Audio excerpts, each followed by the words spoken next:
The greatest elven city of the First Age did not fall to a dragon, nor to a Balrog in open war. It was brought to ruin by the dark, domestic secret of a single, broken family. This is a story of horror so profound and personal, it makes the grand wars against Morgoth seem a distant, impersonal conflict. It is a chronicle of a cage built of light and a prison forged in shadow, of a desire for freedom that led not to liberation, but to a curse that would poison a kingdom from within. In the heart of Beleriand, shielded from the sight of gods and spies alike, lay the city of Gondolin. It was the last and greatest hope of the Noldoran elves, a masterpiece of stone and sorcery conceived by King Turgon as a final bastion against the encroaching darkness of Morgoth. For centuries, its existence was a secret whispered only in the highest councils. No enemy had ever found the hidden pass that led to its gates, and within its walls, the arts of the elves flourished in a peace that the rest of the world had long forgotten. Here lived Idril Eöl, the White Lady of the Noldor. She was the sister of King Turgon himself, a princess of the highest bloodline, famed for her pale beauty that shone even in the city of 1,000 lamps. She was a huntress, a rider, a spirit as wild as the mountains that encircled her home. She wore white and silver, and rode a steed as pale as starlight. But perfection was a cage. The safety of Gondolin had become a gilded prison. The same unbreachable mountains that kept the enemy out also kept its people in. King Turgon, burdened by a prophecy of doom, had decreed that none who entered the city could ever leave. To Idril, whose heart yearned for the vast open lands of her youth, for the whisper of wind in the tall grasses and the thrill of the unknown, this edict was a slow suffocation. The pristine streets felt narrow, the celebratory songs sounded hollow, and the endless peace felt like a stultifying silence. Her spirit chafed against the bars of her brother's love and fear. She had to leave. She pleaded with Turgon, reminding him of their kin who lived beyond the mountains. Her heart was set on finding the sons of Feanor,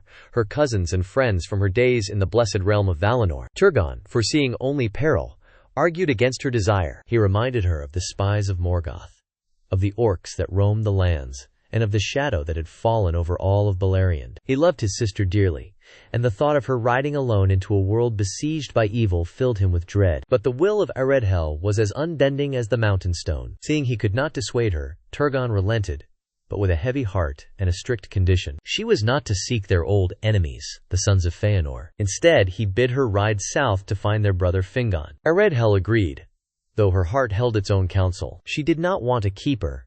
She wanted freedom. She departed Gondolin with an escort of 3 lords, and the city's great gates closed behind her. The sound echoed in the pass like the ceiling of a tomb. But how does one navigate a world one has been hidden from for centuries? And what happens when the path to one freedom leads directly into the heart of another's dark domain? The journey was immediately fraught with danger. The known path to the lands of Fingon was blocked by a maze of shadow and dread, spun by the spawn of the great spider, Ungoliant. Her escort, fearing the potent evil, urged her to turn back. Idril, proud and scornful of such foul creatures, refused. She was a princess of the Noldor, and she would not be turned aside by mere vermin. It was here that she became separated from her lords. In the bewildering gloom of that cursed valley, they were lost to one another. Calling her name, they searched in vain. Believing she had turned back for Gondolin, 2 of her escort returned to the hidden pass, only to find the way shut and guarded. The third continued the search for his lady, but never found her. He would later die in the assault on the havens of Sirion,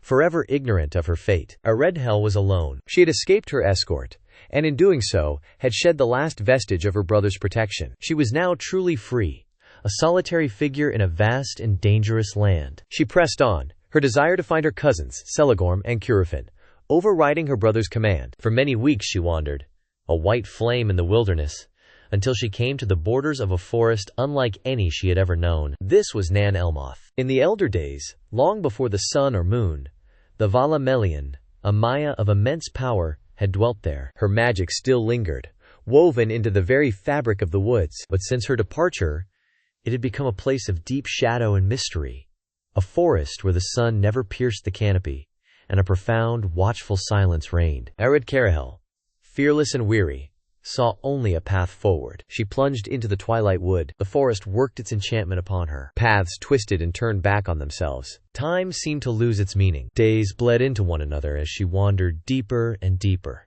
lost in the silent, twilight labyrinth. She was not being hunted by orcs or beasts, but by something more subtle, the possessive will of the wood itself, and the will of its solitary master. For this forest was no longer empty. It was the domain of Eöl, called the Dark Elf. He was of the Teleri, kin to the king of Doriath, yet he was a spirit apart. He had grown to love the night and the twilight under the stars more than the light of the two trees of Valinor. When the Noldor arrived in Beleriand, filled with their bright fire and their loud wars, he had withdrawn from his kin, retreating into the deepest shadows of Nan Elmoth. He was a smith of astounding skill, perhaps the greatest in all of Beleriand. He learned much from the dwarves of the Blue Mountains, with whom he shared a love for metal and stone. From them he learned secrets of steelcraft unknown to other elves. He forged a metal of his own devising, as hard as the steel of the dwarves, but so supple and light it could be made into the thinnest of mail. It was called Galvorn, and it was black and shining, and it rendered its wearer invisible in shadow. He was master of his domain. The forest was his, and all that entered it fell under his notice. When Ered Carahel, a brilliant flash of Noldoran white and silver, strayed into his shadowed realm, he saw her long before she saw him. He did not reveal himself at first. He spun enchantments to lead her astray, to ensure she could not find her way out, guiding her ever deeper towards his dwelling near the center of the forest. He watched her. He desired her. When at last he appeared before her, Eredhel was not afraid. She was a high princess of the Noldor, and he was but a Telerin elf, however skilled. She was lost, and he offered her shelter in his home. Weary from her long wandering, she accepted. It was meant to be a temporary respite, a place to rest, before she resumed her journey. She would not leave Nan Elmoth for many years. What began as hospitality soured into possession. Eöl took Eredhel as his wife, and while the lore does not say she was entirely unwilling, it makes clear that she was not entirely free. He forbade her from seeking the sunlight, demanding she walk with him only in the twilight or the dark. He hated her people, the Noldor, blaming them for the return of Morgoth and the shattering of the peace of Beleriand. He spoke of them with a venomous contempt, isolating Eredhel with his bitterness, cutting her off from the memory of her kin. Her cage of gold and light had been traded for one of iron and shadow. In that deep forest, a son was born to them. They named him Maeglin, which means sharp glance, for his eyes were as piercing as his father's, and seemed to read the hidden thoughts of others. In Maeglin, the two starkly different lineages of his parents met and clashed. From his mother, he inherited the pride, stature, and restless spirit of the Noldor. From his father, he gained a love for the things of the earth, for mining and smithing, and a dark, brooding silence. Eöl loved his son in his own possessive way, and he taught him all he knew of the smith's craft. Maeglin became a master in his own right, learning secrets of metalwork that even his father did not glean from the dwarves. But Eöl forbade him and Eredhel from ever speaking of the Noldor, or from seeking to know anything of their kin. The very name of Turgon was forbidden in that house. But blood calls to blood, and secrets, once planted, always grow towards the light. When Eöl was away, trading with the dwarves in the mountains, Eredhel would speak to her son of her past life. She told him of the sunlit glories of Gondolin, of her mighty brother the king, and of the valiant Noldoran princes. She planted in Maeglin's mind an image of a world beyond the suffocating canopy of Nan Elmoth, a world of light, power, and renown. The boy listened, and a great yearning grew in his heart. He began to resent his father's darkness, and to despise the forest that was his prison. He dreamed of the hidden city, of the glory that he felt was his birthright. He became his mother's son. The tension in that dark house grew until it was as taut as a bowstring. Maeglin confronted his father, declaring his desire to see his mother's kin. Eöl was filled with a cold rage. In that moment, he saw not his son, but a Noldor, a descendant of the people he most despised. He threatened Maeglin, declaring that he was of the house of Eöl, and would be bound to his father's will. He would not be suffered to leave. The threat sealed their fate. The desire for freedom, once a spark in Eredhel's heart, had now become an inferno in her sons. They began to plan. They would escape. One midsummer, when Eöl had gone to a feast with the dwarves, they made their move. They mounted their horses and fled Nan Elmoth, riding hard for the borders of the forest and the promise of sunlight. With the dark forge of her husband fading behind them, Eredhel and her son rode for the light. But they were not alone. A shadow followed, a shadow filled with a smith's cold and possessive fury. Eöl returned to a cold forge and a silent house. The rage that took him was not hot, but a chilling, calculating fury. He was a master of the wild, and tracking was as much a craft to him as smithing. He took up his grim, iron-tipped spear and his black sword, Anguirel, and set out. He did not run. He moved through the shadows with a grim purpose, a wraith of vengeance haunting his own woods. But here is where the story turns, where the simple tale of an escape becomes a tragedy of inheritance. We focus on the chase, on the hunter and the hunted. But have we asked the right question? The danger was not merely the shadow following behind them. A greater danger rode with them, coiled in the heart of Maeglin himself. For Maeglin did not just dream of freedom, he dreamed of power. In his mother's whispered tales, he heard not of family, but of a kingdom. He heard of a king with no son, an uncle who held dominion over the last great realm of the Noldor. Was he fleeing his father's darkness, only to claim a brighter throne? Eöl, in her desperate love, had painted a picture of glory, and Maeglin, son of Eöl, saw it as a prize to be won. He was not just escaping a prison, he was laying claim to an inheritance. He was his father's son in more than just his dark hair and piercing gaze. He inherited his possessive spirit. But Maeglin would not desire a single elf in a dark wood. He would desire a city of stone and light. Their path led them to the river Brithiac, and from there to the secret entrance of Gondolin. They were met by the guards of the Hidden Way, who were stunned to see the White Lady of the Noldor, long thought lost, return from the wild. The joy of her kinsmen was great, and they were led with all honor through the 7 gates, into the beautiful city of Turgon. The reunion between Eöl and her brother, King Turgon, was one of great celebration, and Turgon looked upon his nephew, Maeglin, with warmth and favor. He saw the stature of the Noldor in him, and welcomed him as a prince of his own house. For a time it seemed as though the shadow of Nan Elmoth had been left behind forever. But shadows have a way of clinging. Isol's hunt had not been in vain. His skill was great, and he tracked them to the very eaves of the mountains. He did not know the location of the hidden city, but his hatred for the Noldor gave him a grim certainty. As he skulked near the secret entrance, he was found. The guards of Turgon seized him, and under the laws of the Hidden Kingdom, no one who found the way in could ever be allowed to leave. The Dark Elf was now a prisoner. He was brought, bound but unbowed, through the 7 gates, and into the City of Light he so despised. He was brought before the throne of Turgon. The confrontation that followed is legendary. But here is the question that changes everything. Who was the real prisoner in that hall? Turgon, his voice like the grinding of stones, laid down the law of his hidden city. I am the king of Gondolin, and my law is absolute. You have a choice, Eöl of Nan Elmoth. Abide here, and I will accord you the honor due to the husband of my sister, or you may die. A third choice does not exist.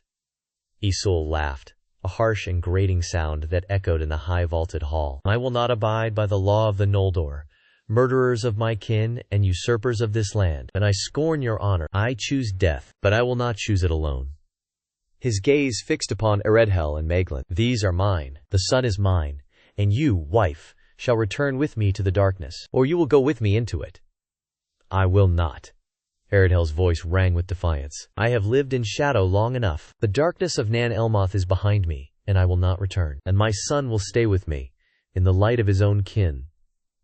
Maeglin stood silent beside her, his face a mask of stone, watching his father with cold, unforgiving eyes. Eöl's face twisted into a snarl of final, absolute possession. Then you shall have neither. Before any guard could move, before Maeglin himself could react, Eöl threw herself in front of her son. The javelin struck her in the shoulder. A gasp went through the court. Maeglin's eyes widened, a flicker of shock breaking through his icy composure. Idril was seized instantly by the guards, but he smiled a terrible smile, his vengeance complete. The wound was tended, and it seemed but a small hurt. Turgon ordered Eöl to be held for the king's judgment on the morrow, a judgment that would surely be death. But the Dark Elf's malice ran deeper than steel. The tip of the javelin had been coated with a subtle, fast-acting poison, a secret of his craft. And as evening fell upon the City of Light, a darkness crept into Eöl's veins. The grief of Turgon was terrible to behold. All mercy fled his heart. By his command, Eöl was taken to the Caragdur, the precipice of eagles, a sheer black cliff on the northern side of the city. He was to be cast down onto the cruel rocks below. Maeglin stood by and watched, saying nothing as his father was brought forth. Eöl's voice cut through the wind. So you have won, son of a witless Noldor, but you will find no joy here, for you carry my blood and my shadow. You will desire all that your uncle has, and it will turn to ash in your hands. And here you shall die, even as I die now. With that final curse, he was cast from the height, and his dark spirit fled Middle-earth forever. And so the shadow of Nan Elmoth was not banished. It had merely changed its shape. Idril, the White Lady, had found her freedom at last. But at the cost of bringing the very darkness, she fled into the heart of the last great hope of the elves. The possessive fury of Eöl did not die on the rocks of Caragdur. It lived on, a poisoned inheritance in the heart of his son. A son who would one day look upon his cousin, Idril, Turgon's daughter and heir, with that same dreadful, wanting darkness. A darkness that would lead Gondolin to its fall. The greatest tragedies are not born from a single act of evil, but from the shadows we inherit and the choices they compel us to make. The doom of the Noldor is a tapestry woven from threads of pride, love, and vengeance. To see how this dark inheritance unfolds, and to witness the legendary Fall of Gondolin, make sure you subscribe to the _Silmarillion_Chronicles. The First Age has many more stories to